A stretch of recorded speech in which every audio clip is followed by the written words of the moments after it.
آذان دے گا حیا علی الصلاۃ حیا علی الصلاۃ حیا علی الفلاح حیا علی الفلاح، آؤ نماز کی طرف، آؤ کامیابی کی طرف، وہ اپنے بسترے کو چھوڑ کر مسجد میں آ جائے گا اور صلاۃ مدینہ کہتا ہوا کہے گا آؤ نماز کی طرف، آؤ نماز کی طرف۔ چھوٹے چھوٹے بچے بھی فجر کو آوازیں دیتے ہیں، صدائے مدینہ،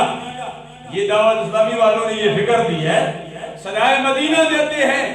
آؤ نماز کی طرف۔ اب بڑوں کو فکر کرنی چاہیے کہ چھوٹے چھوٹے بچے نماز کے لیے بلا رہے ہیں،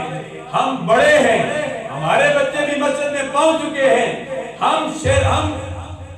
ہم بڑی گہری نیند کے ساتھ سو ہوئے ہیں، اور صبح اٹھ کر ہم نے منہ بھی نہیں دھونا ہے، ہاتھ بھی نہیں دھونے ہیں، ہم نے ناشتہ کرنا ہے اور پھر جو ہے اپنے اپنے کاموں میں لگے جانا ہے۔ ہمیں چاہیے کہ ہم اپنا محاسبہ کریں۔ تو اللہ تبارک و تعالی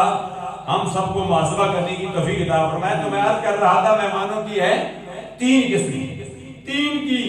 پچھلے جمعۃ المبارک پر میں 4 کی نسبت سے بات کر رہا تھا،